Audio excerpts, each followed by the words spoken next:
for the podcast. No, I with haven't seen it yet. the new thumbnail that Honest Climb sent me on Discord. That basically I'm gonna get like a live now version, like one that has that live now and one that doesn't, so that I can just use it for the podcast. But I need you to do me a favor.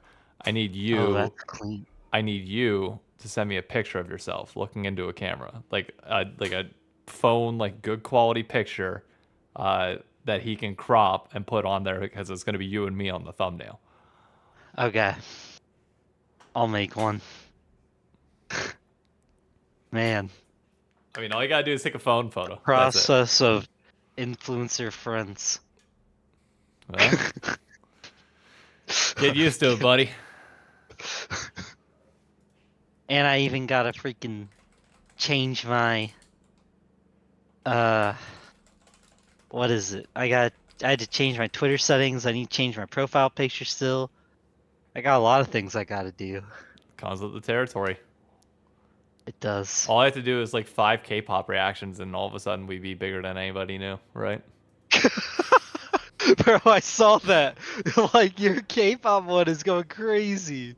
Bro, K-pop stands are like I've known about this obviously because like I was in the BTS fandom, like I'm very well aware of all this, but I was not ready, like, because I like to respond to as much as I can, especially on YouTube. Can't do that with 160 comments. No. Everybody saying thank you for reacting. It's just like, what nice world am I living in where people aren't shitting on me for not liking like one individual thing? It's like, Jesus. I like it. It's nice. Seemed nice. I mean, it was pretty insane interaction that they were giving. The Valorant one actually has more views, believe it or not. 11K or something, 12, somewhere in there. I saw a tweet from somebody that works on like social media content. They're like, reactions are still the meta and like the best way to grow as an influencer. It's like, yeah, I know. Believe me, I know, because you react to anything, it gets thousands of views. The content that I spend more time editing and putting together, and like having an original thought to something, you know, we hit maybe 200 views after a day and a half. Yeah, people, I think they like reactions more because like they know that the whole community there actively went out of their way to comment and talk about the thing. Yeah. And there's somebody talking about it all videos, so they know like everything is centered around reacting to the thing. And that's what they're there for. Like if you go to the main music video, everyone's just kind of doing like, everyone's just going to be putting like either they like it or they hate it. Yeah. And that's it. But if you go to a reaction video, you're like expecting more in-depth interest in it. I mean, luckily we got at least 2 more reaction videos coming up. Nice. In the next 2 months. You're cooking. Not, you're up to something. Well, I mean, it's not. It's just like the World's Orchestral theme comes out in 2 weeks. Yep. Likely. And then the World's Anthem comes out in less than a month. So it's like, that's two big ones there. And because Worlds is in Korea, and I don't know if I'll be watching finals live. It just depends. That's another one as well. Yep. But it's like, okay. And then you have, what is it? Like after that, maybe a month after, you have the season video if they make one this time. I mean, that I don't know if I'm gonna do, like that. I won't do like a reaction thing. I might watch it on like stream, but like that's one where I feel like it's gonna be better off like actually making a YouTube video and just like talking about like thoughts and breaking it down from there. I don't know. Even though that content doesn't do better, it's like, I don't know. We'll see. Yeah. We will see. The biggest thing that I know that I need to work on is my thumbnails. And it's not even working on it. It's like I need somebody to do my thumbnails at this point. That's fair. But it's also I don't know. You also need the money to do that, which I will say, you know, we're starting to make some money, but not a ton of money. Nice. So it's kind of nice. That is nice. I mean, you're definitely doing your bait. Your, what is it? Twitter view baits. Oh, that's fun. General sniper stuff. I think that's hilarious. That like people are just now open about baiting Twitter views for ad revenue. Like, and Elon just like promotes it. Like, it's kind of interesting how he's like, he went from like everybody hated him to he just said, well, what if I just give everybody who posts a lot money? Money. And Yeah. they all went, Twitter's cool. No, they were like, X is fine. X is a fine name.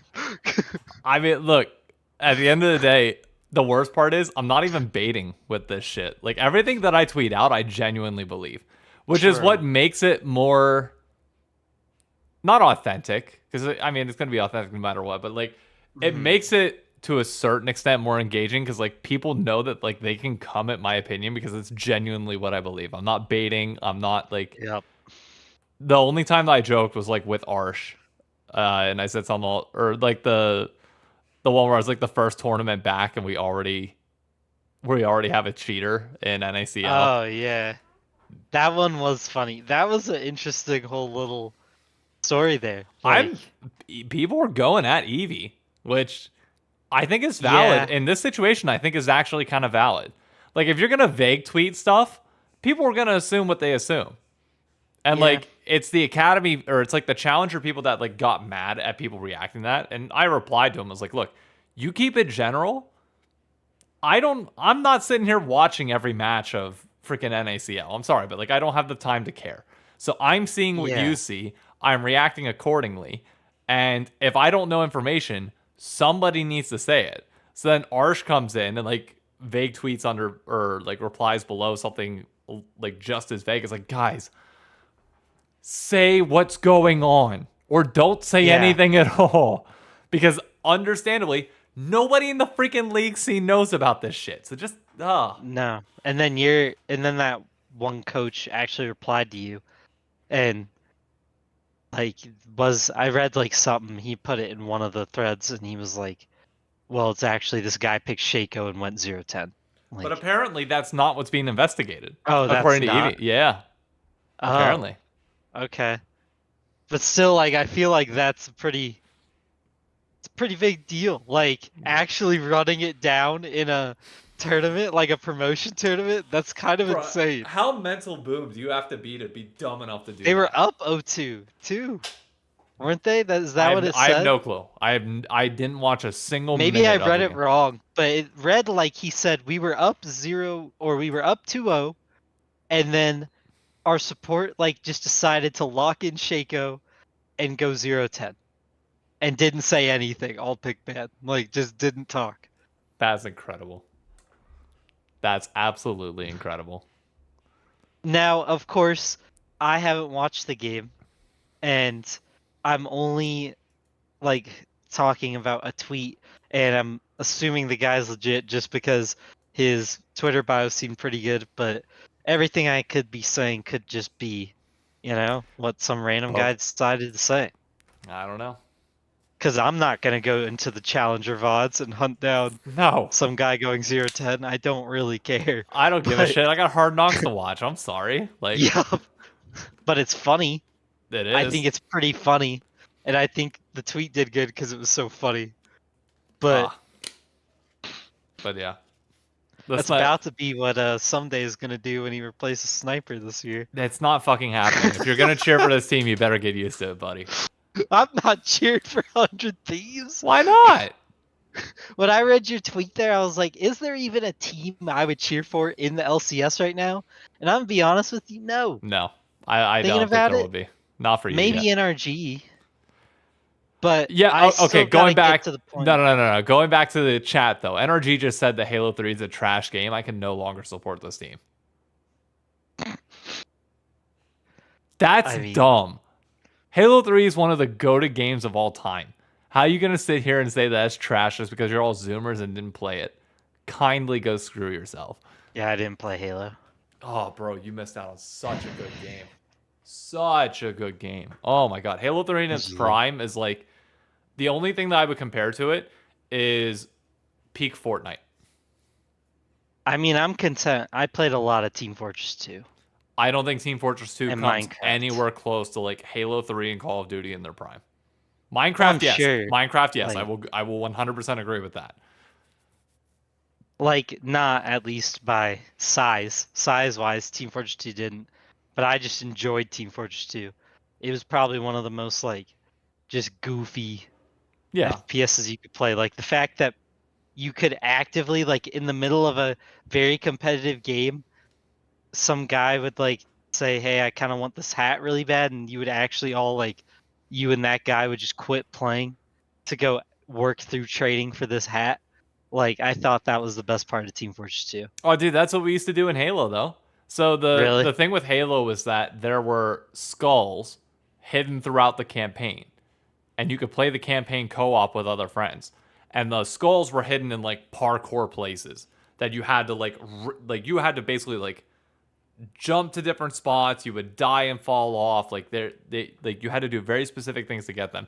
With that, you could unlock different armor and helmets by getting them. So like the friends that were good at the game and like knew their shit already had it.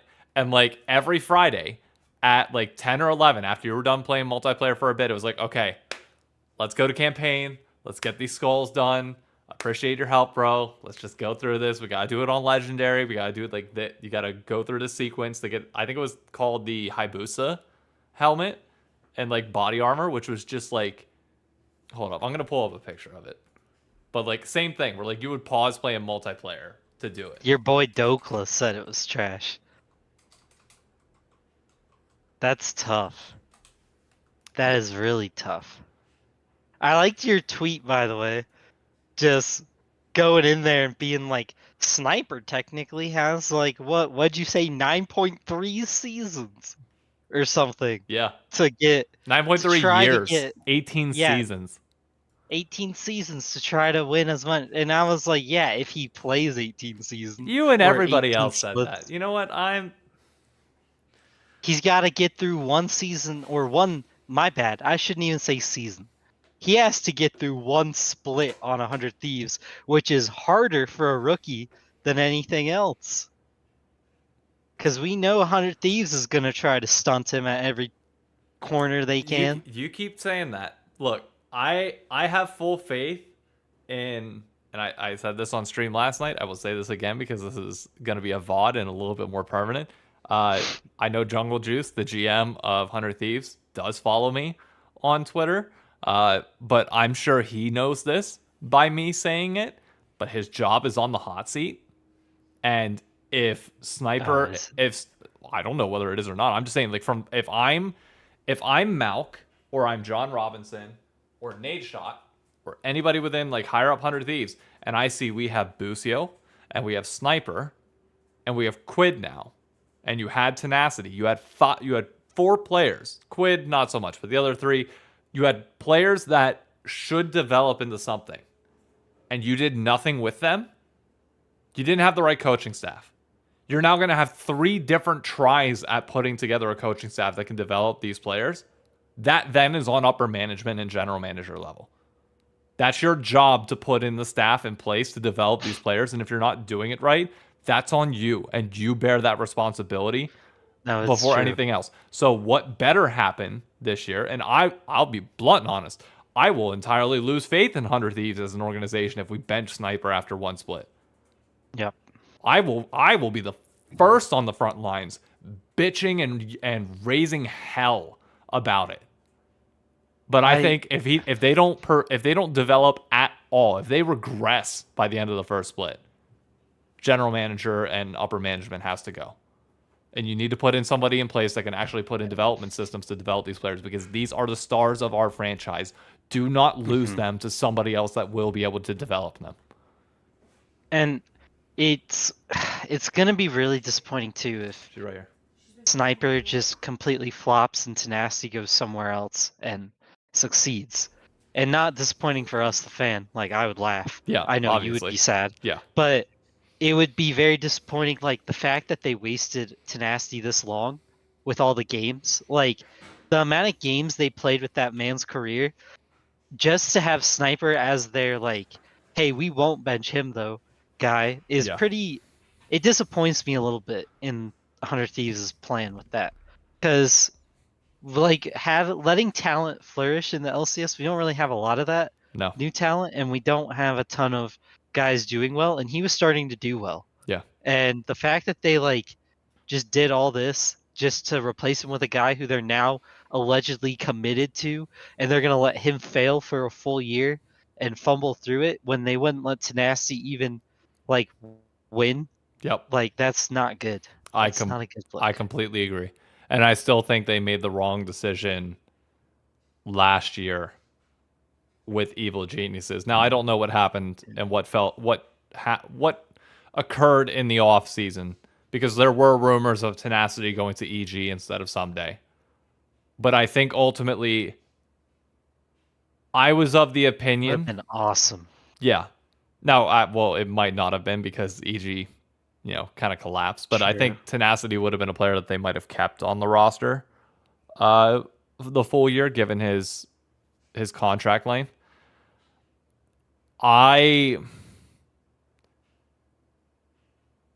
There is a part of this that is on Tenacity to a certain extent for holding out. I think Khan does have a good point, and Tenacity and Kenvi both noted this, that they had options to go elsewhere and passed. Oh, they did? Apparently. So, to a certain extent, I don't think you can fully blame them, or you can fully blame 100 Thieves in terms of when he came in. Because Someday was also having an all-star split, and then whenever, that 6-man roster bullshit was crap. That was downright horrendous.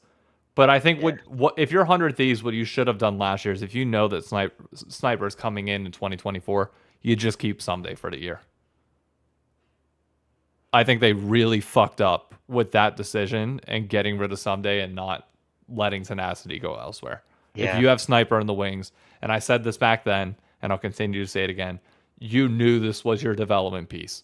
You should have just held on to Someday for one more year, if you could. Now, granted, we don't know how much EG paid for him because he was a free agent, so he could demand however much he wanted. But,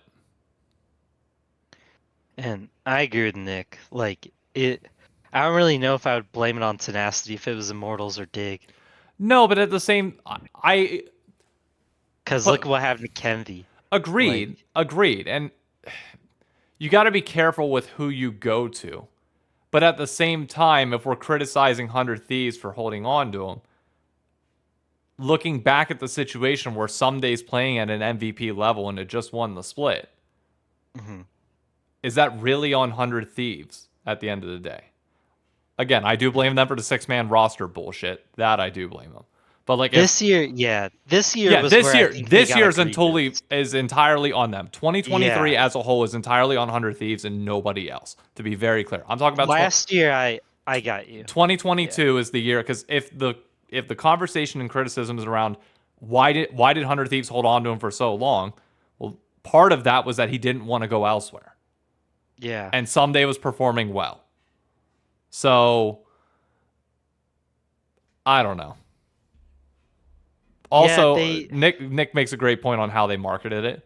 I agree. Because like the 6-man roster bullshit was part of the marketing problem, where it's like, this guy is the future. He's gonna get the baton passed on from Someday. It's like the second, and then they just never did. Yeah, the second he like played that one game in lock-in and then never played again, like if I'm Tenacity, I'm looking to go elsewhere. Yeah, which is kind of just like, I don't know. You can't really blame anybody, I guess. No. It just makes you very cautious about how they're going to use Sniper. And really, I'm not worried that a like group they can pick up, right? Like any coaching staff they can get. I got distracted because this guy said I was waiting for you to say something. Piss me off. But he must be from South Carolina or something. Or maybe he's a Duke fan, because they actually had a quality win this past week. Yeah, but we established that there's only one real Carolina. Just gonna keep that out there. There's one real one. Okay? When people say Carolina, do they think of South or North? That's all you gotta say. Everybody thinks of North. That's a great question. Hold up, because I think that depends on who you ask. Definitely depends on who. Because like if you have people that literally only go down to like Hilton Head and Myrtle Beach, You Oh, say ECU you fans. say Fair enough. Carolina, they're thinking of South Carolina. But dude, Yeah. I don't think of the Carolinas much. I mean, that's fair too. I'm I mean, sure a I think lot of of people North. don't. I think of Yeah. North. Like that's a no-brainer for me. Especially in I. terms of like college sports, it's North Carolina 100%. Mhm. Even though Yeah, and just ECU I mean, sucks and is like the most overrated fandom of all time. But did I say that? No. wow. Dude, they're You have trash. some They're issues with them. They are trash. bad. They There's are so many bad, but ECU fans for no they're fucking really reason. coming for. There are a lot. It's ECU and Appalachian State. I Yes. feel like they're very loud. Appalachian For State had one win over Michigan like 12 years ago, and they still cling on to that. hey, but they've been using it well. They've been using it well. Oh god. But either way, my bad. Getting back to Sniper, I'm not worried about like a coaching staff being able to develop him. Obviously, the coaching staff from last year finally figured out how to get tenacity. Like they just told him, "Hey, you're gonna have to play tanks. That's the meta. It's not carries right now." And they got him to adapt. So I'm sure they can do it with Sniper. But anybody they hire, to be honest, could figure it out as long as they're not a complete bozo. Yeah. But it's more just like I don't know who you're gonna have one that's gonna make it work, and the patience worries me a lot. Like y'all's patience isn't great, but like we said, the one good thing that you mentioned is that you are strong armed into this move Yeah. right now. Thank Like God. this is like the Chris Ballard move with Anthony Richardson right now. Like he's stuck with that because he has no choice. This is his last shot, and this is probably what you were saying. What's his name? The GM for 100 Thieves? Jungle Juice. Yeah, Jungle Juice. This is probably one of his like last shot types because I mean, just looking at it from an outside perspective, even if he's only been there a year, the past year you could look at it and say like he he made some very tough decisions or he put out some big risks and they basically just completely failed. So it wasn't even close. Yeah. So you gotta this year is like probably yeah, it's definitely a hot seat if Yeah. you're managing a team. But I'm sure he gets well, maybe it's not. Maybe he gets one more year because of Sniper. I think he But gets the entirety of this year. I think that's what it'll end up being because we're going to be going full budget, and I know people are down on that, but I think you can build a really compelling budget roster. Personally, I think, especially with the Korean or like the LCK salary cap coming in, you've got Sniper, you've got Busio. Assuming you either have double lift or you pick up what's his name, Meech from Disguised Toast. mhm. Like he has got no buyout, so you can pick him up for a relatively low salary because C9's not going to overpay. They got Berserker. TL's not going to overpay because they got Yawn. Like 100 Thieves is actually Yeah. a good opportunity for the budget that you have that you might be able to make a compelling case. From there, I'm looking to bring in veteran Korean talent in mid and jungle. Yeah, I could see it. You have 2 import spots remaining because you're entirely domestic. You need shot calling and leadership. That was our biggest problem this year. And that if I'm going into the offseason as a GM, even with a limited budget, you need somebody in this game that can lead them. When Double Lift Then is out here saying that he doesn't know what to do, you need somebody to tell him what the fuck to do. then that makes me wonder like I think for the squad 100 Thieves has, personally I would rather them go EU. I mean, yeah, I'm fine with that as well. I know people hate like EU talent coming over here or it has like a bad what is it? Bad Yeah, reputation, but I really do think like the 100 Thieves roster fits better with some veteran EU talent than it does with veteran Korean. I would agree. Like One in not the jungle and the mid because you need people who can communicate with the new guys, not that would need time to learn how to communicate. I think like the communication would be pretty key. I agree with you. Just correcting Gotcha in chat. Lena's with Sentinels, not on Evil Geniuses. Double Lift's not going to EG under any circumstance. Oh, that's why you made that face. Okay, I thought you were making it to me when I said. No, I was reading the chat. I was like, I see what you mean. But yeah, I think like Perks played great on C9. Well, uh, yeah, but that's like he one paid good at the beginning of the year. for every Perks. There was also, what Sven's done the past few years and what Inspired did. Like, there's give and takes, and Broken Blade too. He was good here. Like you're always gonna have bad and goods, but at the end of the day, like them going talent that can actually speak the English language, I think would help a lot. Because at this point, we've noticed, or at least we've seen, like Korean players aren't really doing much more Yeah. than everyone else to get to Worlds, at least in NA. I get like you're probably not gonna go win Worlds, but is winning Worlds really the point anymore? Like, No, I it's think winning everyone should LCS. be worried about winning LCS. Yep. Like, and if you're 100 Thieves, you're not worried about winning Worlds. You're Nope. worried about going back right Yeah. now. That is step one. Yep. Step one is going back. Do you think? I think it would be interesting to watch if we had like a full rookie roster. Like if you have Sniper, you have Busio, and then you put in two younger players in mid and jungle, so long as they like shot call, that's fine. Like I don't mind Insanity, but you then need a like my again. I don't care how you do it. I don't care whether it's a new player or not. You just need somebody in the game that can call everything from a macro level. You need that Huhi. You need I don't know who's doing it for NRG. Probably a combination of Palafox contracts and Ignar. But like Yeah. you need people like that, 100%. And it's just like I I don't care how we do it, just get it done. I don't want us to play like chickens with our heads cut off again. Like I cannot stand watching that. Yeah. And you could, I mean, you guys could try to make a run for like a humanoid type. I Somebody mean like we're that. going full budget. I think humanoid Oh, would. you are going full Yeah, budget? we're going break even. So like we Oh, then, whatever that's what I'm saying. yeah. Like we are limited financially. So it's like I don't know who you bring in, but like it has to be cost efficient. Yeah, Now, it's not Razork. this is I don't know if many League fans will know this, but the LA Thieves, the Call of Duty team for 100 Thieves, just announced their roster on Twitter and on YouTube, and they have a pretty good roster for budget. Like they clearly went with a group of players that didn't cost as much as it needed or as much as they needed to, but it's a good team that you can build storylines around, and there's enough continuity within the coaching staff and elsewhere that yeah, it should be interesting. And they picked up what's his name, Ghosty, who was previously on Optic this past year as a rookie and looked decently good, so they got him for a fairly cheap price. If they can put a roster like that together in Call of Duty, hopefully we can put something together like that in League of Legends where sure, you're not out here trying to contend for the title and you know that going into it.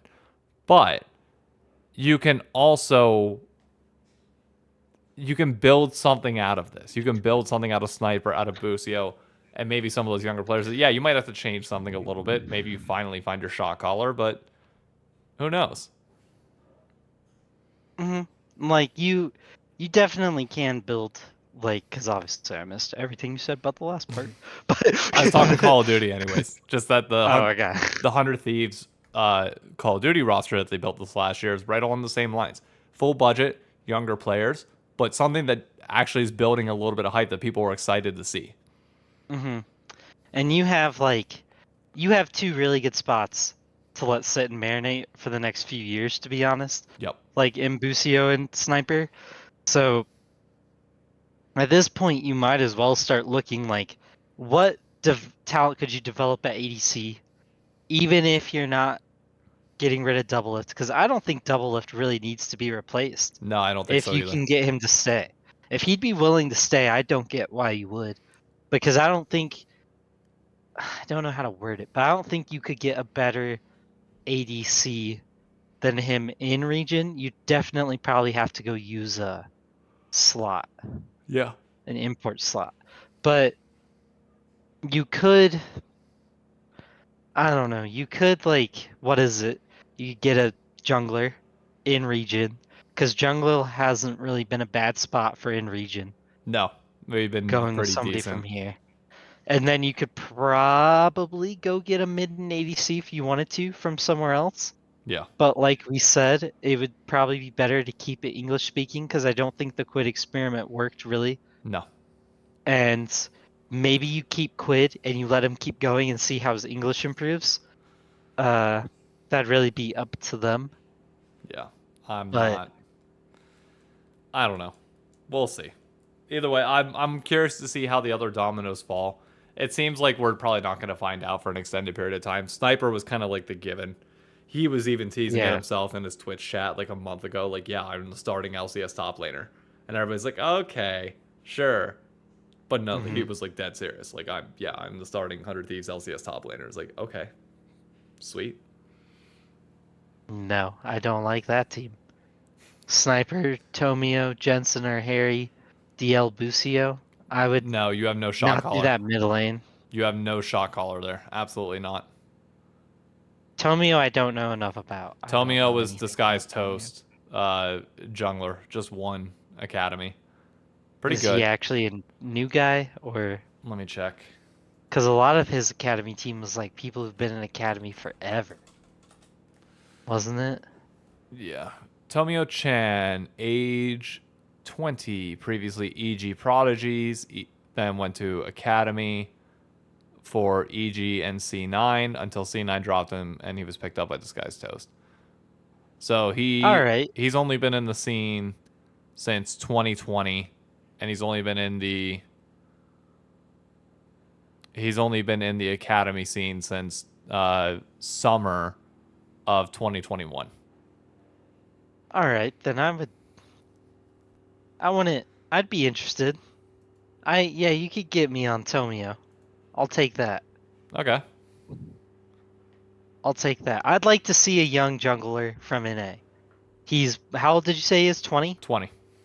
Yeah, he fits your guys' whole structure right now. He A does. 20-year-old is young enough. I know in esports people think 20 is old, but 20 is super young. Imagine I mean, double lift with a team full of 20-year-olds and under. And yeah. nobody that'd be hilarious. Yeah. Like last year at least he had like closer and he had Bjergsen like starting it off as like, oh, you had the young players and like Busio and Tenacity, but you still had like these older guys that were around. Nah, this year we're going 17 still in high school. We're going 20 in jungle. Find a mid laner that's like 18 years old and then Busio is like 19. Like, oh my god. That would be kind of wild, I'm not going to lie.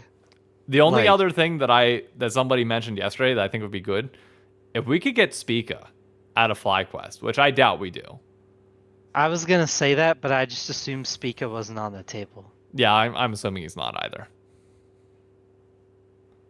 The thing I will say is you guys hopefully will have the patience because like the NRG win I think was a good kind of uh not reality reality check for LCS in general and LCS owners to realize like how long it can take to get guys to a point where they win. Like NRG's youngest player was what 24, like 3 of them were 24. Yeah.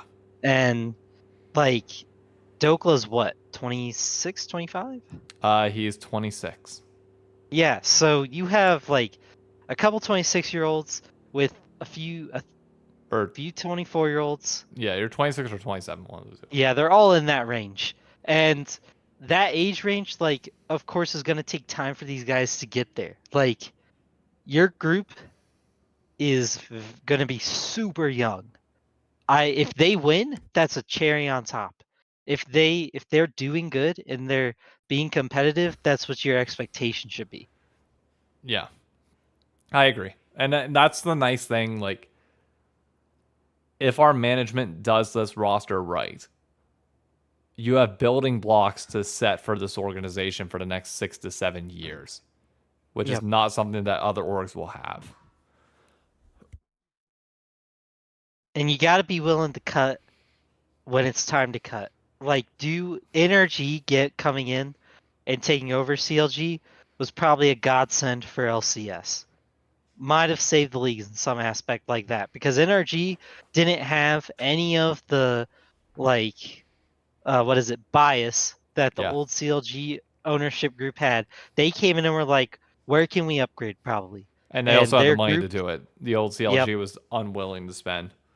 and their group was probably sitting there like, oh, we don't know. The bottom lane is probably the worst part, and they probably just instantly went, good, all right, get rid of them and replace them with better people. And that's what they did. And you guys have a long time that you can do that. Like you have the Yep. next 3 years that you could probably work on putting people in and seeing how they go. Like Tomio, you could bring him in, see how he fits. Busio, you give him probably 2 more years to figure it out. And if Busio isn't getting to really the top side, or he hasn't found a better lane partner that could maybe take him higher, then it might be time to move on type deal. But you have time and you have a lot of good players from where they're at. So hopefully you guys manage them well. Yeah. I mean, that's just the biggest That's thing. yeah, it's really hard to do that. And it's really hard to have the patience. Which Like, I don't know. I think like right now feels like I don't know the half year in a way of like if you're developing like a 5-year plan in baseball. Like mhm. this was we're through year 1, but obviously it's a much more condensed timeline in League of Legends for most teams. But I still think you could have 5 years. You you have a stable piece of Busio. You finally got the part that you've been banking on with your rookie like draft pick with Sniper. Mhm. Now is like the beginning fully of like the next 4 years. By the end of the 4th year, you should win a title. Yeah. If you've done everything correct, you should win a title. And if you don't win a title, that's purely on management and their decisions Mhm. from there. Because you don't know really what you got in mid lane or jungle yet. No. And they have to figure that out. But the big key decision there will be, do they go young or do they try to get veterans? I personally think it would be better to just go younger, maybe, because at this point, I don't think you need, like, you're not in a win now mode, and any veterans you bring in, either A, they have to be veterans who are just about development and they understand that you're not playing to win right now, Yep. which I don't think you're going to find any, and you're probably just going to piss them off. Yeah. Like, I don't think Double Lift really should be there right now. I I I don't think he's a good developmental guy. I think I'm with the camp that's like I don't know if Double is coming back. I think you're right. I think he'll probably go elsewhere if I yeah, you're probably right. And then just go like you said, go young. You got time to work with. And if you're Sniper and you're Busio and 100 Thieves says, "Hey, we're going to go young." It's like I don't think it's that big of an issue because like you said, you got years. You work on developing yourself, you work on, improving the things that you need to improve on. As long as the org is fully invested in you and you have that feeling behind it, then you're fine. Bring back Danny. Bro, I fucking wish. I love Rylas or Ryles idea. You already have 3 top laners on contract. Go get 2 more. Field a full top lane team. Blippo, There's still time. Blippo, Tenacity, Sniper, keep Busio. I don't know who else you can get that's top lane to fill elsewhere. Someday it goes to ADC. Jesus Christ. Oh man. I don't know. But yeah, like, yeah, you have to find an ADC that kind of fits your timeline more. But I don't know who you find or who you go even buy, because Meech. I'm not watching challengers anymore. There's Meech. not any. Meech, is Meech is he the it? guy. Yeah, he's the guy. He's the guy. Who's he Like, play for? Disguised Toast as well? I think so. Yeah. Man. Let me Meech. LOL. Meech is 21. He has been playing in academy and amateur since roughly 2018. Has not really had a He's never had an LCS spot. Yeah, he's never had an LCS spot at all. It's been all amateur prior to this point. So, and when I talked to some of the academy guys at finals, they were pretty high on Meech. Really? Yeah. So we'll see. But I mean, the thing that you also have to throw in there is like, you have the potential to get a Korean ADC, like a really good one with how the salary cap's going to work. Mm-hmm. Importing I mean, still that's going to be very true. importing is still going to be a part of our region, regardless It of like is. whether people like it or not. Like Korean players are just simply better than NA players at a mechanical level. The question is whether they burn out and like don't like the systems that we're in. Gory was the best mid laner in LCS at one point. M&S was the best mid laner in the LCS at one point. Berserker clearly is the best ADC in the LCS. Like, Yeah. the Korean players are good. It's just a matter of whether they're culturally a fit or not. No, you're right. Like, I mean, going to Korea would be better probably, and you're gonna get a better player than what you're gonna get at EU. I was only thinking EU because you could go young in And EU, I agree with you and on that. I'm talking, but I think I prefer your idea more of Korea only because Korea is like you're gonna get a higher skill cap. It's just I think it's really hard to develop or be a new player, have a team of new players, and they don't even know how to speak to each other. Yeah. If you're gonna bring in like a Korean ADC, you need Yeah, other veterans on this team. Like the reason why Berserker slotted in so well is because you were putting him into a system that LS designed to basically help him out all the way through. You had yeah. veteran players in mid. Well, Fudge was relatively veteran at the time, but nevertheless, you had Fudge, you had Sven, you had who they oh, you obviously have Blabber as like your rock in the jungle, Hmm. where it's like, I don't know. Masu is the Yeah, other one that I heard. I don't know. Let me see. Who's Masu? He's FlyQuest Challenger ADC. He's 18 years old. Uh, Iraqi. Okay, so he was born in Iraq, but he's Canadian nationality. He's only been in the scene for. Wow, he just started last year. Okay, maybe this is the guy. Maybe Masu's the guy. This is it. This is our play. He's set. He just turned 8, or he's turning 19 in November. He's only played 1 year of Challenger / Academy. he's an ADC. He's an ADC. He's the guy. He's it. I Busio, mean, yeah. Masu, whoever you want mid jungle, and go from there. I mean, it'd make a lot of sense because you guys have a lot of work to do We do. on growing, and there's going to be a ton of growing pains, more than likely. Which sucks to say for 100 Thieves fans. I know they want to be like you want to be positive about your team, but there's just not. I don't know. The roster currently is not looking like it's going to be uber great. If it is, then hey, No, that's good. hey, I am perfectly fine with our roster finishing 5th, 6th, so Yeah. long as like we are showing signs of development. Hmm. 5th, 6th, like, and you like just completely train wreck down the end, not good. But 5th, 6th, when like you have signs that you're starting to, or the individual players are looking well, and okay, you got something that you can work with and kind of build from there. Like that's fine by me.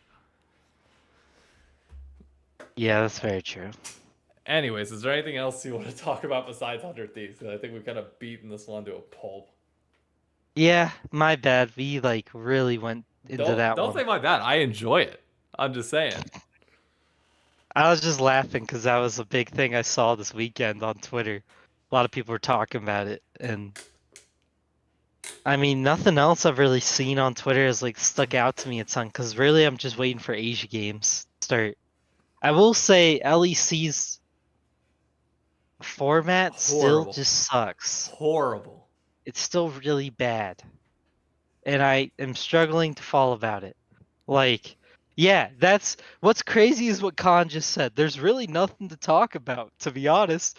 Yeah, it feels like it, even though LEC still has a whole final It just, well, it feels like to do. G2's gonna win it all, and They've already won twice this year. and They're gonna win for what Fnatic, is like Fnatic's not gonna put up a fight. no. Wonder's playing This his is second series. the third like time G2's gonna win a best of 5 bracket this year. Well, technically fourth, I think. No, because they lost one. Oh, which one did they lose? One of them they lost. I thought Mad Lions won one. Huh. The more you know. Didn't realize that.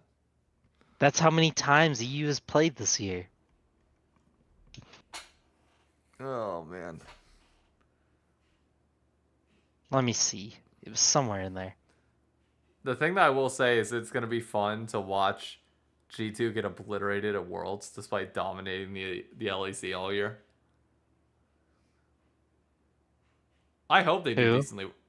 Why? Oh, am I pulling this out? Hold up. I'm pulling a cord out underneath the thing. The light's going crazy. Yeah, LEC Spring 2023.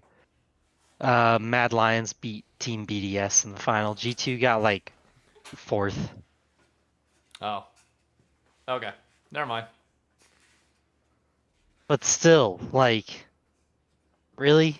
Like, we need another one. I don't know. Here's an interesting thing that I'm not sure if you saw the tweet about it. Do you know that there's whoever loses the monkey match between LCS and LEC will have no reason whatsoever to watch play-in stage? Wait, what? Say this again? The loser of the monkey match between North America and Europe will have no reason to watch the play-in stage. Why? The top 3 teams from both regions are automatically into Swiss stage. It's only the 4th seed that is playing for it. Oh. So the winner of that series goes into the play-in stage against all of the minor regions teams. And that's it. Huh. Like I don't think people realize like how much pressure is going to be on whatever team wins that qualification match. You are the only team from a major region to be in play-in stage. If you fail to get out, that is astronomically bad.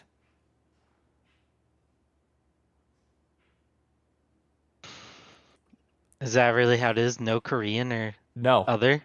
No, because so there's 16 teams that will be in the Swiss stage. All 4 LPL teams are already in. All 4 LCK teams are already in. All 3 top seeds from the LCS, all 3 top seeds from the LEC are already in. So that's 6 plus 4 plus 4, that's 14. So you have 2 more slots that are going to qualify. Jeez. Which means you'll likely have 1 minor region and Golden Guardians. Wow, that's kind of crazy. Which means the Swiss stage is going to be a freaking bloodbath. I cannot wait for this. I mean, it's about to be insane. I mean, granted, it's basically the same as it has been. Well, wait, no, it's not. There was always 2 teams that were... Wait, no, yeah, this is going to be way more entertaining. Because historical precedent was that you would always have, like, two minor region teams in the groups, and like if you could slot into either of those two groups, generally speaking, you were fine, and you wouldn't like you would assume free wins against them, and it was what it was. There's no guarantee that you will face a minor region at all in Swiss stage anymore. Dang. There's only Huh. one team there, and the odds are that they go 0-4, because the worst you Yeah. can do is you lose 2 best of ones, and then you go 0-2 in the best of 3. Wow. That's it. That is kind of crazy. Huh. That's gonna be pretty. So the fourth seed could just like, not hosed, but you're just fighting for your life like usual. A fourth seed would be. Yeah. I mean, just in general, this whole like, I cannot wait to see how Swiss stage plays out. I have a feeling a lot of League fans that have never watched Counter-Strike before are going to love this. Like, absolutely love it. I think it's gonna be pretty insane. I mean, it's gonna. Too bad none of the teams I really care about are there. But JDG playing for the trifecta, like the whole Grand Slam. run. My Yeah. bad, the trifecta, the Grand Slam, yeah. Them playing for that, like, has me amped. Same. Like, it's gonna be insane, especially because this is probably the last time, like, we'll have a Grand Slam, right? This opportunity was given because we're moving to like almost 3 tourneys now Possibly. or We have no something. clue. If that happens, like, could you imagine the last one being a Grand Slam? Bro, That'd be awesome. I hope it happens. I really do. I see Nick's gonna be on the team with a lot of other people of like prevent the Grand Slam, stop it from happening. I It's want like, it so nah, bad. we already had one Grand Slam stopped. I don't want to like. I don't care to see that again. Yeah. I kind of want to see it because, I mean, one, it's probably gonna happen because JDG is like insane. Here's my question. They're insane. Here's my question for you. Yeah. Had G2 won Worlds, Mm-hmm. had G2 completed the Grand Slam, without JDG this year, like coming into this year, would they have been the greatest League of Legends team of all time? Tough because Samsung White happened. But was Samsung Samsung White White as is dominant different. for the entire year? Did they? Samsung didn't win the Grand Slam. No, they weren't. I just like Think about it. They would beat T1 twice.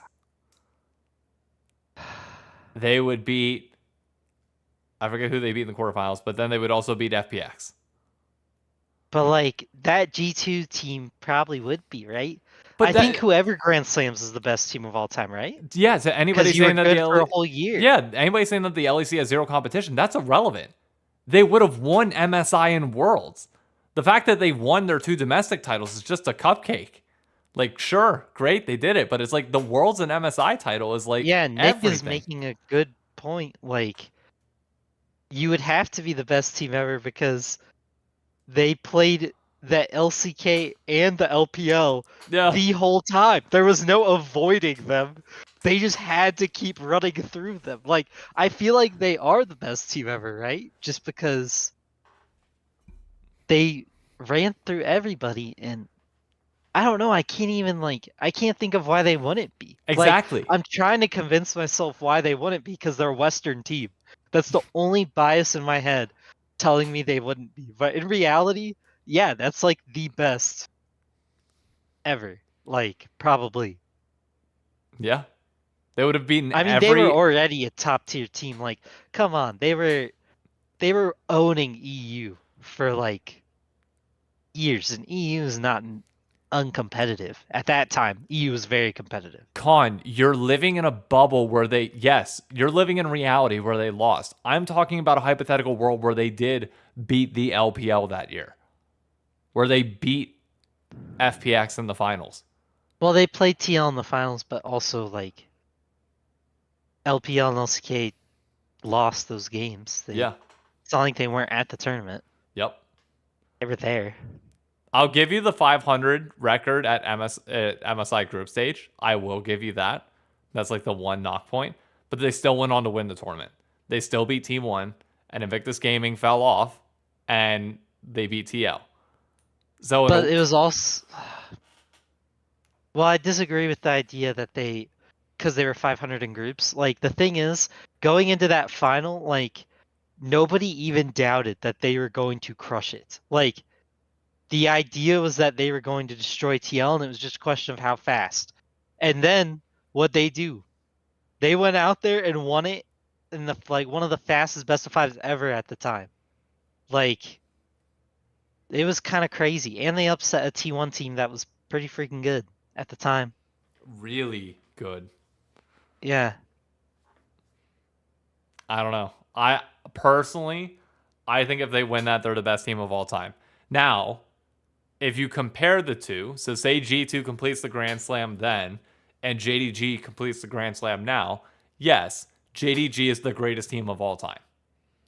Like, JDG would top G2 in terms of like the present, because you went through the harder league domestically, and I'm assuming they're going to have to go through every region as well. They had a harder tournament to win at MSI this year because of the way the bracket was. Like, they didn't drop a single game. So, like, they perfected their run there. And if they win Worlds, that's fine. Like, I'm not denying, like... If JDG makes the finals, right, of Worlds and loses, because isn't that what G2 did? Yeah. If I remember correctly, they made the finals. So if JDG makes finals and loses, then fine. Yes, they were probably a better team if they overall won more. But to say G2 didn't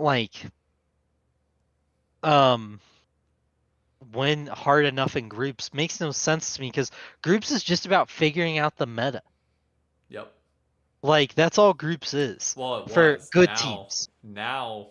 Well, Oh, MSI. I'm talking about MSI. Yeah. MSI holding groups at MSI hostage is like, who cares? Groups at MSI back then, you're right. Like, back then, yeah, it was different. It was a joke, because the top 4 teams went on, and there were only 6 teams in the group, and 2 of them were just losers that nobody cared about. Yeah. So it was like, it's whatever. And then they went in and they just went really hard in the paint with a Korean team and beat them, and then won the whole thing really fast, like, cooked us.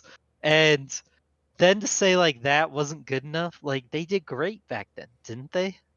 Yeah. I feel like they did. What was the year they did all this? 2019. I think it was 3-1, 3-1 against Damwon.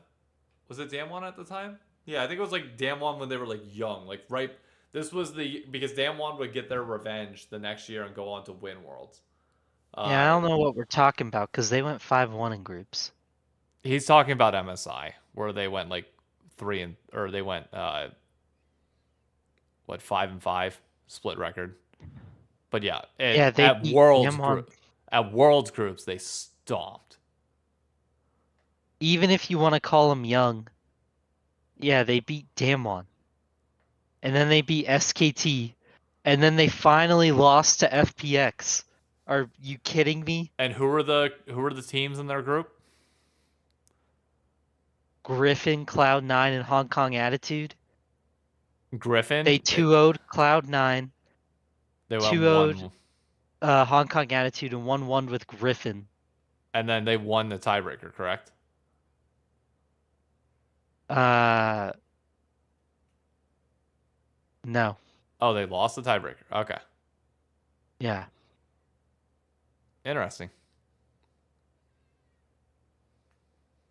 But Griffin back then was a huge deal. Yeah. And who took out Griffin in the playoffs? Wasn't that Griffin Invictus Gaming base race was 2018. Let me see. Griffin lost to IG.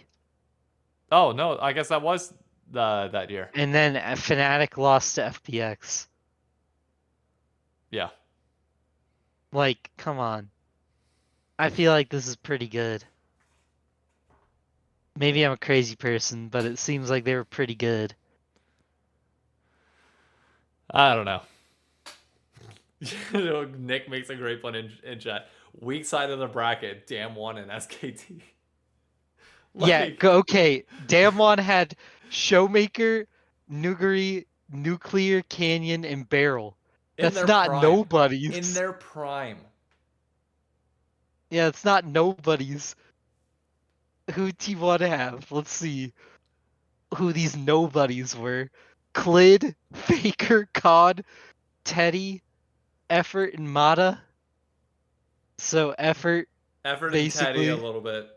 Yeah, Effort and Teddy, and then Con, Faker, and Clid. Like, that's pretty freaking good. Yeah.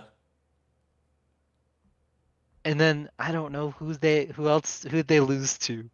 Let's see, they only lost to Crisp, Do and B, Gimgoon, LWX, and Tian. And LWX is still playing good now. Like, And like, wasn't FPX like heavy favorites to win that tournament too?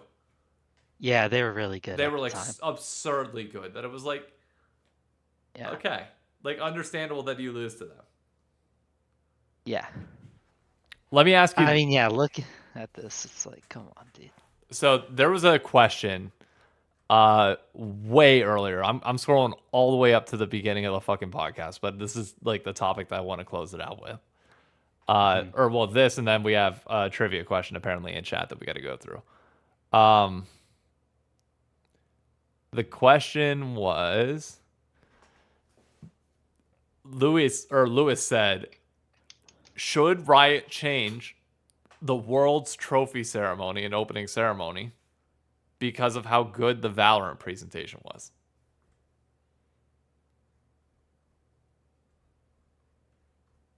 I mean, if they want, I don't watch the World's Championship ceremonies really too much, or the presentations or whatever, because I haven't been able to lately.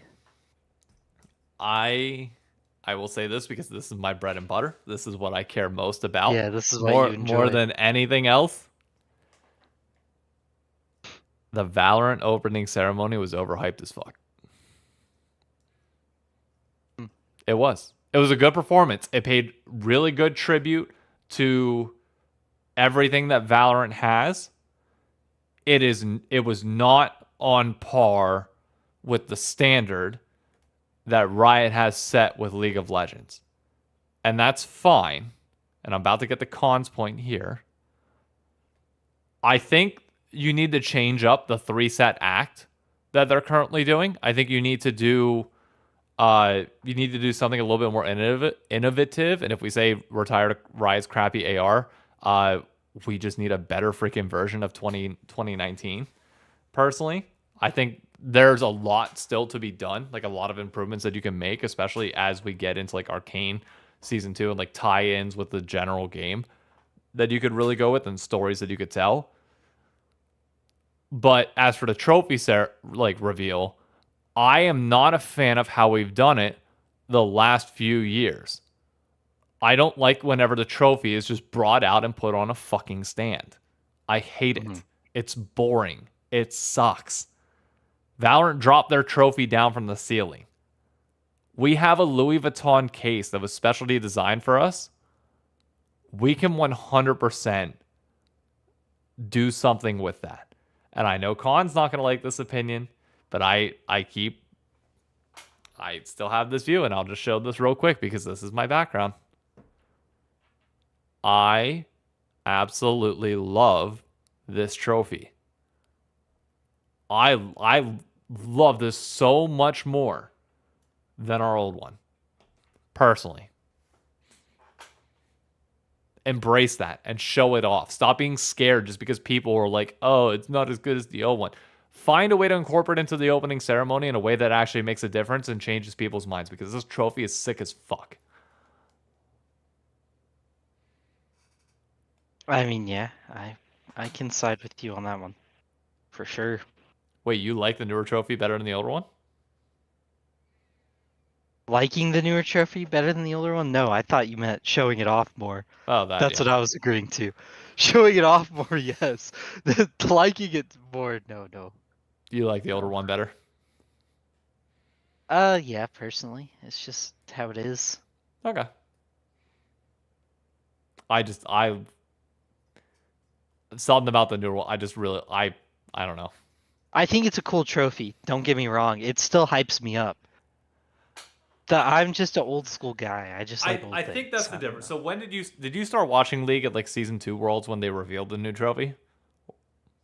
No, it was like season 4, so Okay, but pretty you had the close. trophy for a long period of time. Yeah, I didn't have it at all. least 6, 7 years. I didn't have it all that long.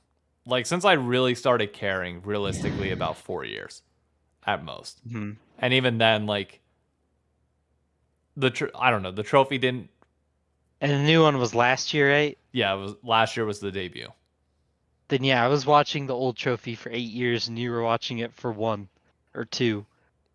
Yeah, So there's just different vibes there. You know what I mean? and there's That's just life. yeah, it like look, Nostalgia's a hell of a drug. Half a decade added to time watched with something will definitely yeah, I think after like 6 or 7 years, change this bias. trophy might grow on people. Some people it might not. I don't know, but I like mean, I still really like it. Like, I still think it fully holds the prestige of the event. agreed. I think it is still. I like I saw the Valorant trophy, didn't do anything for me. Like that big chalice with like the cube in the middle. Maybe it's because I Yeah, don't play the game, but like this trophy, like regardless of what game I play or anything else, I look at this and just think, wow, that's fucking sick. I can look at it. Stinks.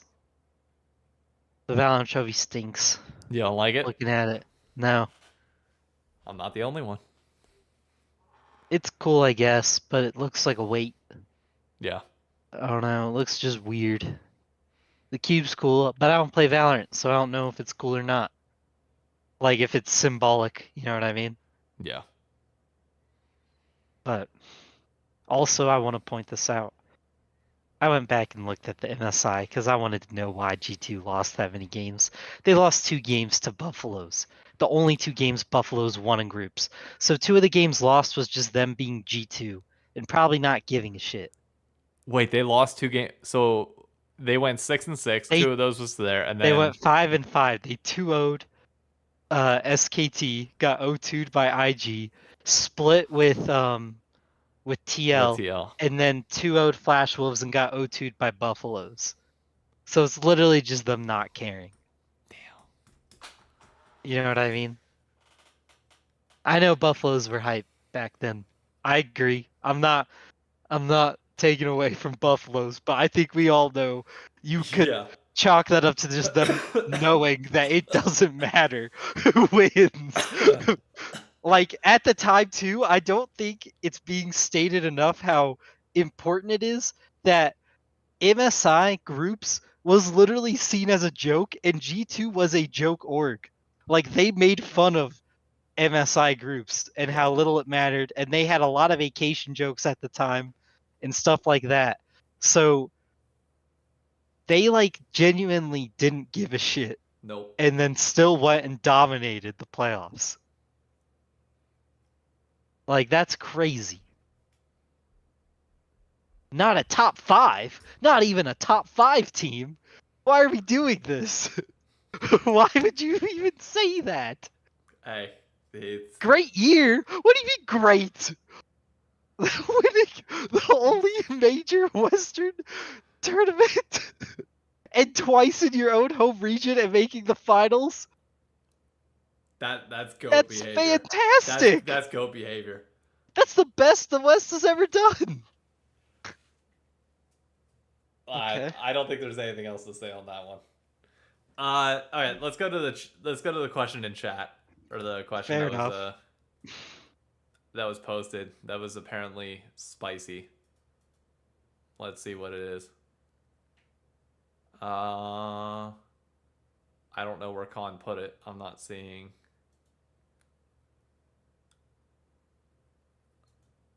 I'm not seeing trivia, idea, and podcast. Whoever had the podcast or topic, put it somewhere in Discord so I can see it, because I cannot currently see it right now, or put it in chat of the stream itself, because I am not seeing it anywhere. Because I would love to talk about it. I don't know what it is.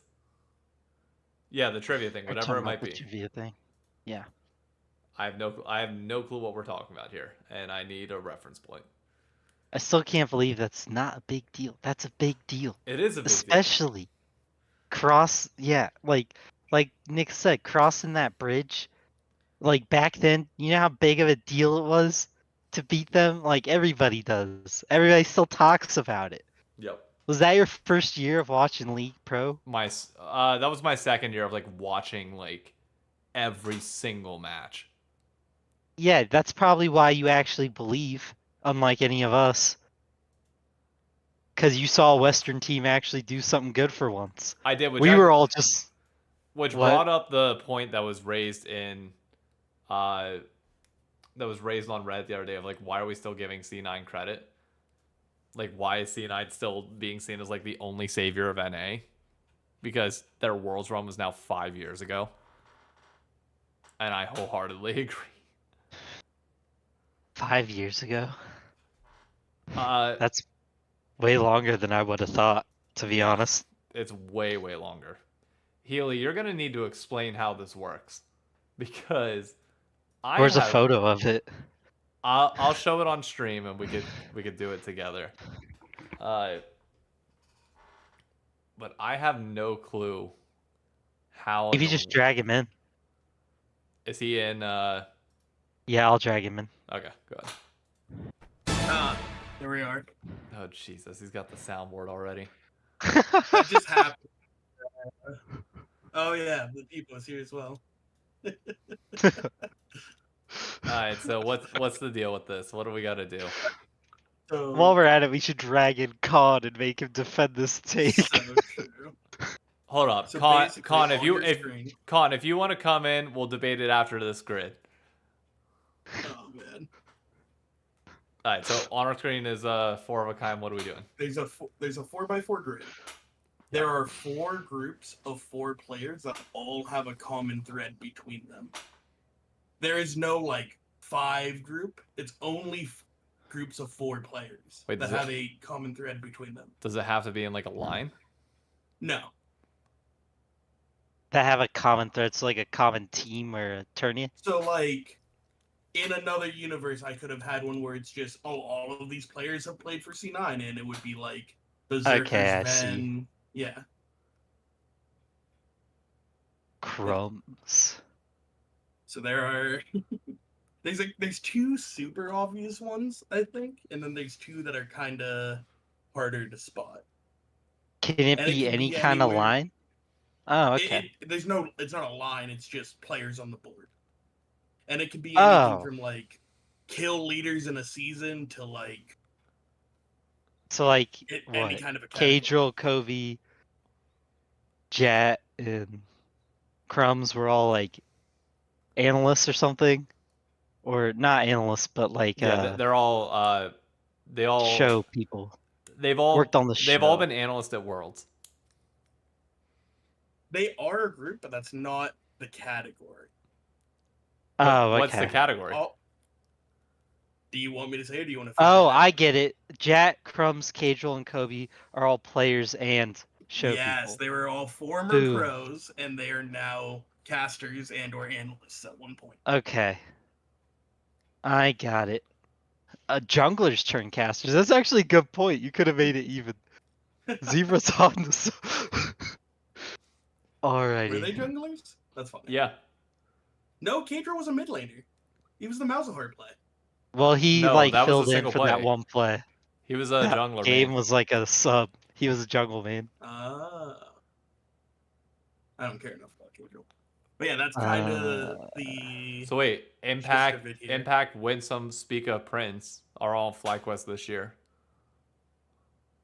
That's a group, but not the one I'm looking for. Because then Sven- it wouldn't fit with everything else. Svenskeren, Speaka, Santorin, and Sven all got abused. They did. Or played on That's true. TSM, my bad. My bad.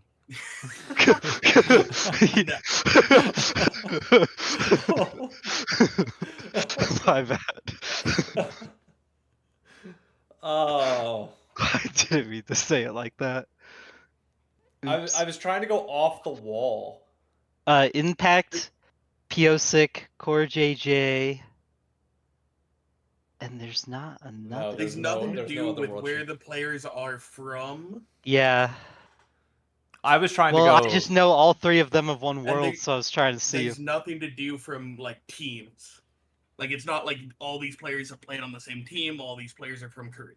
I was trying to go They've all Jet, won Core Worlds. JJ, Santorin, but there's no 4th player to reunite You 2020 can't TL. reuse people that have already been in a group. So Jack Oh. Yeah. Oh, okay. I guess so. You There's have to. 4 There's distinct 4 groups. distinct groups that solve it. That solve the puzzle. Yeah. Oh, okay. I like this. Hold up. Okay, hang on. I need So to you- paint this in paint so that we So can you like have roll Cadro, on it. Crumbs, Jet, Kobe. Hold up. Let me do this. Let me pull up. Don't you have the opera thing that lets you just draw on it? Oh, I do. Poggers. So it's not just that the others are ex-TSM? No. Dang. It's not from like where they played or what region they're from. There's one that's super obvious if you kind of just read some names. Okay, so we're saying What? Vince, Scare, and Blabber, Sven, Fudge all won a title at C9? Or it's not about where they played, right? No. It's about something they did. Dang. Like an achievement that they have done or like just a fact about the person themselves. do we have 4 MVPs here? I know we've got Blabber, Spica. Has Impact ever won MVP? In I don't LCS? think it is. Did Prince win it last split? No. Last split was Zerker. This year was JoJo. Okay. Sven Skaren has won MVP. Has Fudge won MVP? No, No, but I he think. hasn't. But did Sven? I don't think Sven did. I don't think so. Oh, Core JJ. Core JJ won MVP. MVP's not a category. Damn I'll it. just say that. Okay. Okay, so that would mess it up otherwise. Yeah. Dang, I was close. You can say like, are these a group, and I'll tell you no. Okay. Like a point of it. Winsome. Like, Summit. if we just read names and see What a do- pattern of naming. Do we have any players that are role swap? I know Fudge role swapped mid. Winsome. What didn't he used to be like ADC? Is I don't role know. swapping a category? No. Okay, so then I'm not Dang. gonna waste my time. Role swapping is not a category. Is kill leader a category? I was looking for it. There's not just a list out there of the people. I was looking for I kept typing in top 5 LCS kill leaders, and all Is I would one see of was, them like, just- Bjergsen's the leader. Wow, Turtle's the leader now. An import isn't a category? No. Import relates to one of the categories, but it's import not relates. that they are imports. Okay. So That's the tough. imports of the group are Prince, Summit, Impact, Piosic, Core JJ. I mean, the only homegrowns are Spica and Blabber. Fudge is technically Oceania. Real quick, I changed this. Fudge is supposed to be perks now. Fudge Fudge is is supposed to be perks? What? Okay. What the baloney? I sent you the wrong one, and then I changed it in the middle of the episode. So Fudge So- is perks.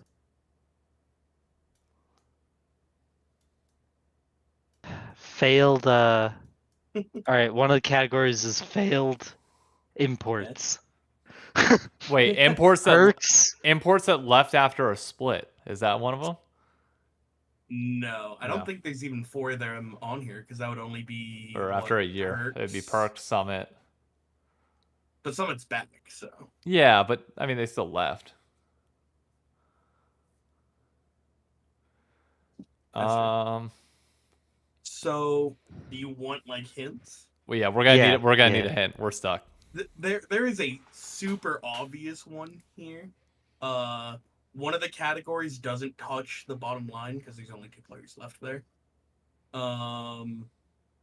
Just honestly, just look at the naming conventions of these people and read every name closely and find a common thread in some of the names. Okay, Blabber has six letters in it. Core JJ has 6. Prince has 6. Piosik has 6. 6 letters in their name. No. God, you say it's with the name. I give you something that's direct. One of You them doesn't read touch off the bottom everyone line. but the 4 of the group there. It's crazy. Well, it's not EU imports. Oh, it's not about where they're from, anyways. But what if it is? What if it's like? Could What if be it's bench players? no? What if it's imports that have affects turned them. residents? Because then you could go Core J. Well, shit, that's a lot of them. Is there a benched one? Players who got benched So- mid-season? Think of like winning playoffs players as well for one of the. What, winning playoffs is actually one of them? It relates to one of them, not just winning. So finals MVPs? That's the only hint I'm giving you on that one. Winning playoffs. I have no clue. Oh, winning 2 regions maybe? Oh wait, that'd be Sven. That'd be Impact. Yeah. That would Sven, be Core JJ. Impact, Core JJ. And Piosik. No, Piosik Well, didn't no, win. as Piosik, he's won Worlds. Yeah, but he didn't win a We were LCS title. just talking about this guy's team, brother. About this guy's team. Oh, Perks. I'm dumb. Perks. There you go. Impact, Sven, Core JJ, and Perks have all won titles. in I 2 couldn't major remember if regions. Perks had won here or not, to be honest. I was thinking of fun. Because He people won act like it was so 2020 bad. spring. People act like it was so bad, so sometimes I 2020 forget if spring he C9 won or wins not. MSI, dude. I don't care. Keep hating. Well, what if we go with the 4 S's? Spica, Santorin, Svenskar, and Summit all begin with the letter S. Not that easy. There we go. Good job. Wait, that actually That counts? is, that is Oh, what I they thought it'd are. be too easy. So do you want to try and guess at what the last category for the last 4 players are, since you have them? This almost feels like Perks, players that were in like the Tucker. 28 that debuted in 2018. It does have something to do with being a newer player. But I will say on, now this, I- it is nothing to do with what they have done like in the LCS or any of the other regions. It's just something about each of them as a person.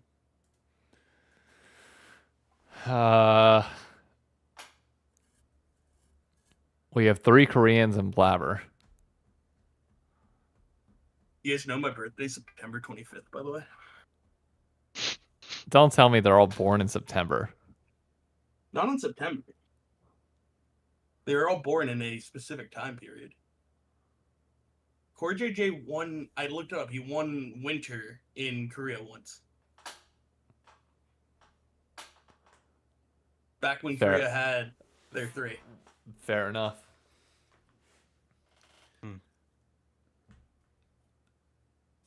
So it has to do with some like when they were born or how are they all the same age? They are all the same age, and what would that mean?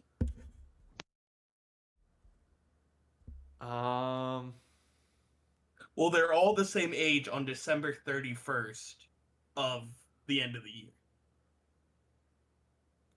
Yeah, I'm not. What does that imply? I have no fucking clue. That It's means just the were year all they were born in the born. same year. Oh. Yeah, it's the year all they of were these born. players are born in 2000. But I don't know what year they were born. 2000? I would have just accepted they were all born in the same year. Oh, okay. That is an Wait, how did you come Thank up you, with the idea for BDGE. this? Thank you, BDGE, Pretty. for this idea for TikTok. This is pretty cool. I'm not gonna lie, I enjoyed this it. is a lot of fun. Even though we sucked at it, like we sucked horribly at it. It was gonna be a lot harder because I had like fucking Zhao Wei Zhao and Arrow on it before. Jesus and it was gonna Christ. be MVPs, and you weren't gonna have a clue. And then I was like, Well, no, if it's Arrow, I would have had an idea. That's the only thing that I would have like Arrow. That's the one trivia fact that I know about Arrow is that he won MVP summer 2017 with Phoenix One. Yeah. and then got But picked they up by didn't win the Optic. full thing. No, but then he got picked up by Optic. So if you think that I don't know my Greenwall alum, you're out of your mind. Yeah, Alright. I'm looking at Korea Regional Finals 2017 right now. By the way, Zebra. With Core JJ on their roster. Alright, we're gonna do one final thing here if he's able to hop in chat. Come on, Con. Con, if you want to come in and debate your take, go right ahead. Like I welcome the challenge of trying to argue that G2, had they won Worlds in 2019, would not be, as it stands right now, the greatest League of Legends team of all time. I just don't get how up your own ass you can be. And I'm like unapologetically like this is. I've seen Con have some pretty takes, but like At least saying they're not even a top 5 team all time, though, I don't like, that's love. crazy. That's.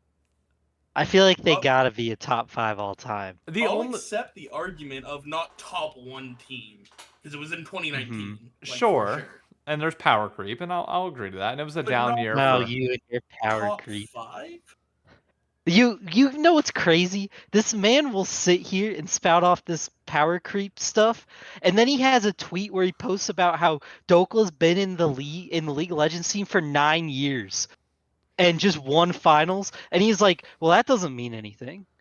Wait, what do you That's mean? just None 'cause of his arguments. I never are, said like, that it didn't mean conclusively anything. different. Like that, Dokla winning now proves the league's gotten easier to win in LCS. It just proves it. Fair. Yeah, I can't prove that he's gotten better. Okay. Like No. Dokla hasn't gotten that much better. No. I will agree to this. The LCS has fallen, like, is not at the same. We've definitely regressed. We've regressed, but the problem is I still think like modern C9 beats 2016 TSM.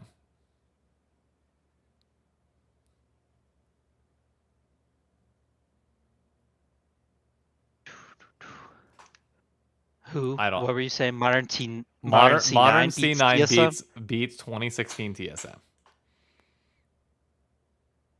2016 or 17? 2016. Or just both? The best at any the peak of their roster versus the peak of this roster. I think C9 puts them in the ground. It's not even close. In a full season. So you put both these teams in a full season and then let them get to finals. Yep. You think they still put them in the ground? Yeah, I think C9 buries them. Assuming everybody's playing at their peak. What's the argument here? That he said 2016 TSM, if they played the full year and then made finals and played C9 this year, C9 would have curb stomped them. Well, my bad. He said put them in the ground. It's an impossible discussion. It is impossible. But I don't think power creep is that strong. Because you have guys who just fight through it and play forever. True. I think it is. I 100%. Like, there are some guys who've been killing people for years. Yeah. That's just kind of discrediting Bjergsen's whole career then, if we're saying power creep.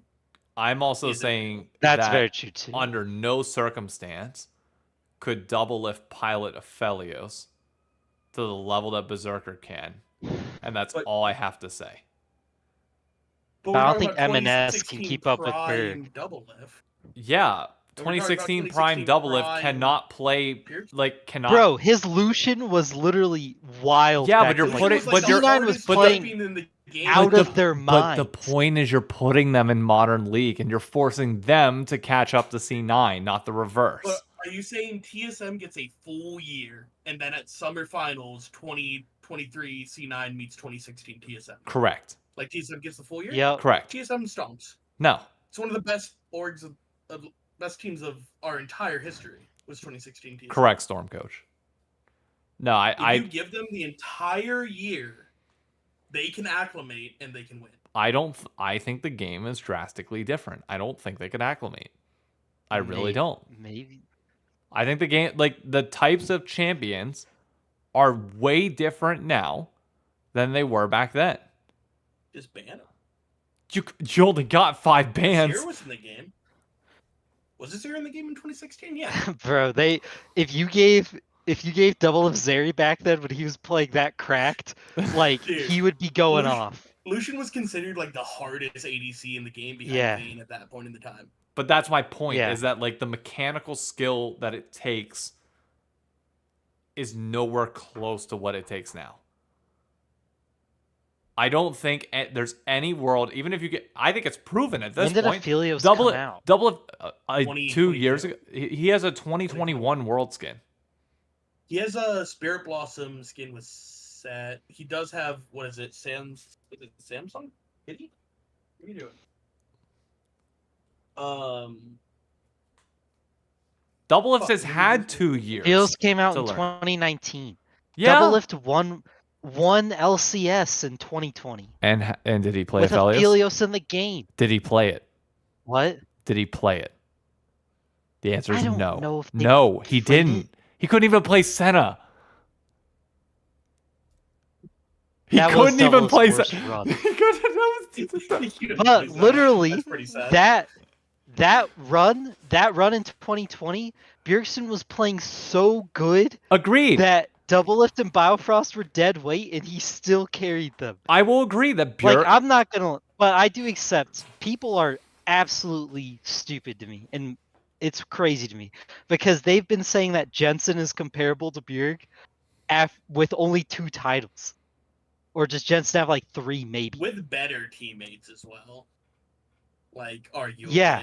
On those Like, teams. Jensen had an insane team when he won his titles, and people were saying in the comments of that video, like, this dude is wild to think that Jensen doesn't get the credit or gets more credit than he deserves. I was like, He's yeah, definitely because Core solidly JJ, top second NALCS mid. yeah, But the gulf is extreme between 1 and 2. it's He'd way have to come bigger back than with him. 3 more titles on Dignitas to have a Yep. discussion. He doesn't touch him.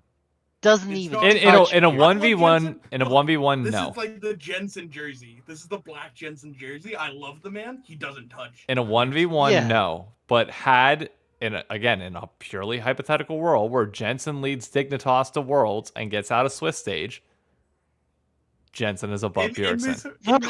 Hey, Doctor Strange, calm down. Dignitas getting out of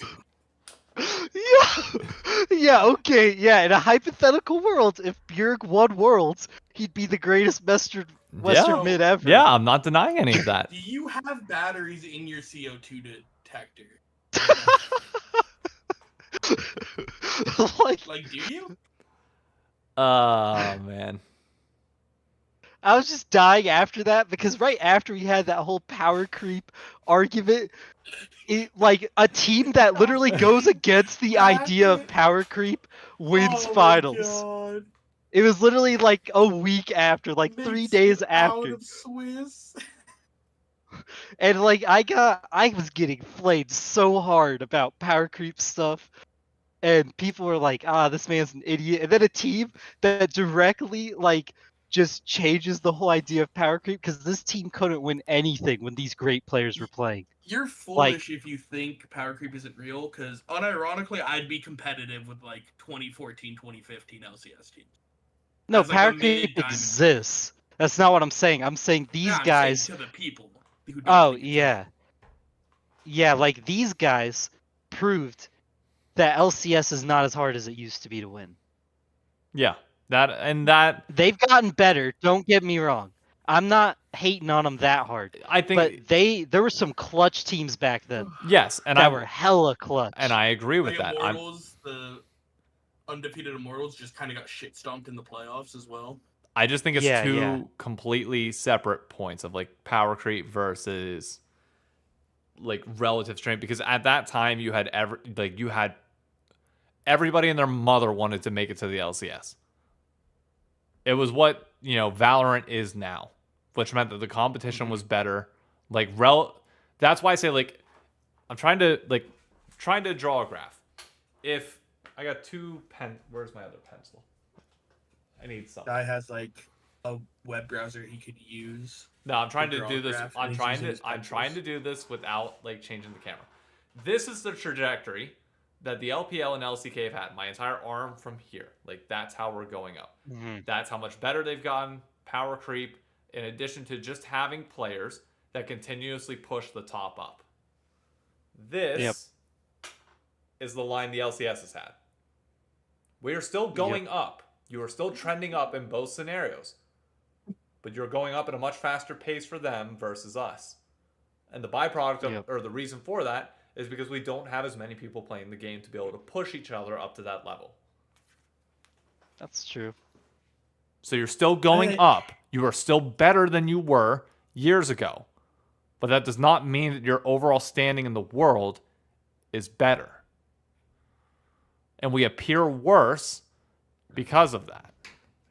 So the whole South Korea player base thing is kind of a fallacy because South Korea has the lowest currently. I'm looking at it right now from February 23, 2023. The lowest player base. Our players don't care. There's more players that care in South Korea to prompt people than there are in North America. Okay, let me rephrase because I know and it got brought up in chat. Just having the biggest player base and like a growing player base is not my point. It's a growing participation in esports. You can have the same amount of people playing. You can arguably have less amount of people playing. But say you go from 3 million people playing the game to 1 million people playing the game. But when you had 3 million people playing, only 150,000 people were trying to go pro. And in that 1 million, 250,000 are going pro. All that's going to matter is that 250,000. Your percentage at the top is going to push it higher, regardless of the overall player base. Yeah. Okay, that's my point. Player base feeds into the culture. You can't have a good culture without a growing player base. It's like kind of hand in hand. Yeah, they're in tandem, 100%. And I do think it's the most important thing to have a large dedicated player base in the health of an esport. I think it's also it for sure is. For sure. That, and I also think it's important to just have systems that feed into competitive nature, which we don't currently have. Yeah. In a hypothetical situation, if we start at year one and let's say NA teams are here and LCK teams are here, but NA still has its player base, it's going to very quickly flip because that top NA talent isn't going to have anything pushing them further and pushing them up. That's why every year you see C9 regress, you see TSM regress, you see all these teams regress because you spend a split or two without competition, you start to be bad. Yep. Storm does have a point though when it comes to like culture within teaching, coaching, and parenting. That has nothing to do with player base, but that has everything to do with parents putting their children in a position where they feel like they can pursue things further and where they're in a better position to do so. That is a valid point. That is a valid point on culture. Because that's one of the biggest differences between America and Korea right now. So let me ask you this then. You put from a young age Doublelift in Korea. Do you think he's as big as Korean ADC? Like, say you could perfectly clone Doublelift at age 5 to have his drive, his mentality, his strengths of the game, and you drop that kid into Korea, into that culture, does that player grow up to be one of the best Korean ADCs of all time? I would say yes. It's the same reason why Christian Pulisic went to Europe to play soccer instead of staying here in America. Yeah. It's why everyone and their mother, no matter what region they play baseball in, desperately wants to get into the MLB. Yep. You want to come here. Yes, sir. All right. On that note, it has been an hour and 40 minutes. I do need to end this and get this ready to go for the YouTube VOD.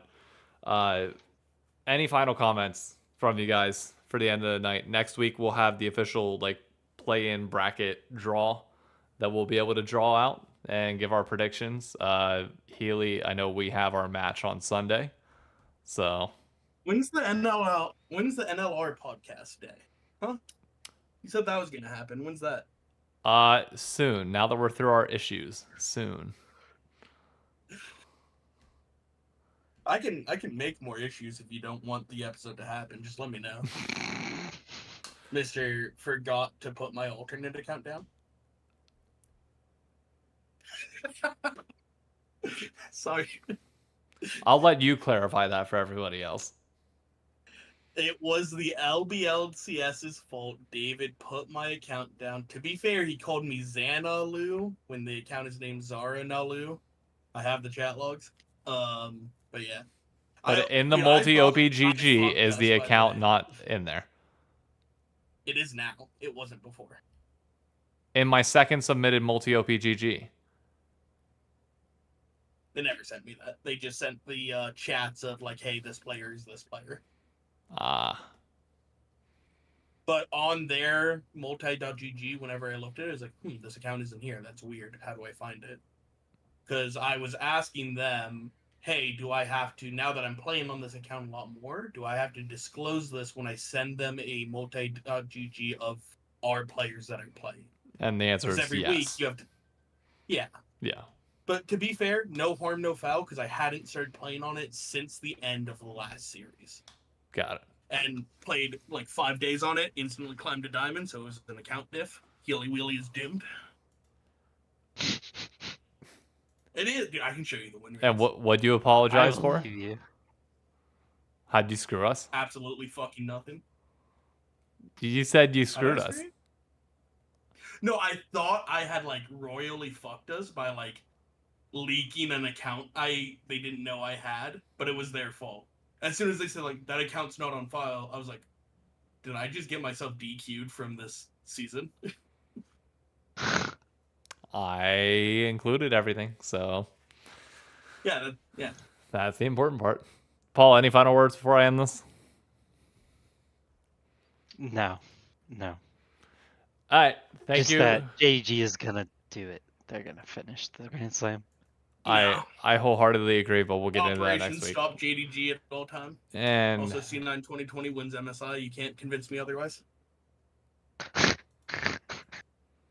Okay, so Heely has been muted and his video disabled.